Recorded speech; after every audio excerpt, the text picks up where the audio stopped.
सुप्रभात। पिछले अध्याय में हमने संचार क्या है, संचार का महत्व क्या है, इसके बारे में चर्चा की थी। आज मैं आपके समक्ष संचार के कार्य की विस्तृत जानकारी लेकर उपस्थित हुई हूँ। हम सभी अपने रोजमर्रा के जीवन में संचार का खूब इस्तेमाल करते हैं। निश्चय ही हम सभी उसके उपयोग और कार्यों से बहुत हद तक परिचित हैं। संचार के कई कार्य हैं। इनमें से कुछ कार्य इस प्रकार है। पहला है कुछ प्राप्त करने हेतु। इसमें अगर हमें किसी से कुछ भी कोई भी चीज चाहिए, कुछ प्राप्त करना है, तो हमें संचार करना पड़ता है। संचार का प्रयोग हम कुछ हासिल करने या प्राप्त करने के लिए करते हैं। जैसे अपने दोस्त से ही अगर हमें कोई किताब मांगनी है तो हम संचार करेंगे।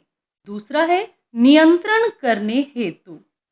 संचार के जरिए हम किसी के व्यवहार को नियंत्रित करने की कोशिश करते हैं, यानी उसे हम एक खास तरीके से व्यवहार करने के लिए कहते हैं।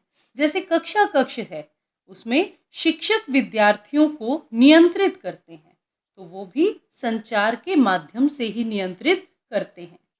तीसरा है सूचना देने हेतु। यदि हमें किसी को कोई सूचना देनी है तब भी हम संचार करते हैं।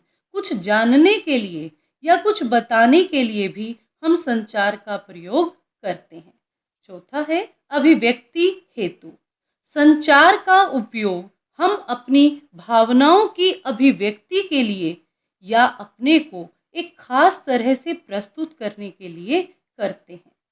पांचवा है सामाजिक संपर्क हेतु।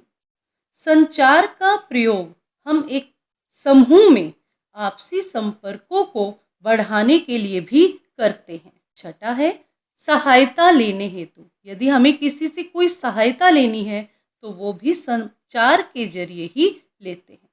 संचार का प्रयोग अक्सर हम सहायता लेने और अपनी समस्याओं या किसी चिंता को दूर करने के लिए करते हैं।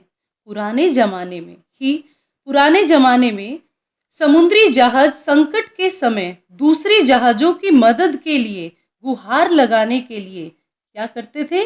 SOS यानी सेव ओवर सोल संदेश भेजते थे। सातवां है प्रतिक्रिया प्राप्त करने हेतु।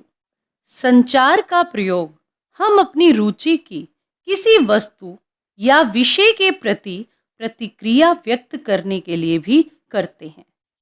इसके बाद आठवां है भूमिका निभाने हेतु। इसके साथ ही संचार का प्रयोग हम अपनी किसी भूमिका को पूरा करने के लिए करते हैं, क्योंकि यही परिस्थिति की मांग होती है। जैसे आप एक विद्यार्थी के रूप में या एक डॉक्टर के रूप में या एक जज के रूप में अपनी भूमिका के अनुसार ही संचार करते हैं। नौवां है शिक्षा के प्रसार हेतु।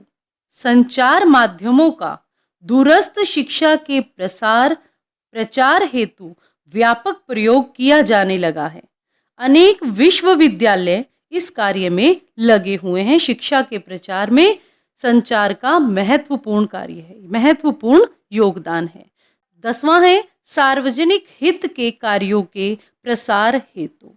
जनहित के अनेक कार्यों मसलन टीकाकरण, परिवार नियोजन इत्यादि अनेक उद्घोषणाएं सरकार द्वारा जो की जाती हैं, वे संचार माध्यमों के जरिए ही आज घर घर तक पहुंच रही हैं। इसी के साथ संचार के कार्य समाप्त हुए। धन्यवाद।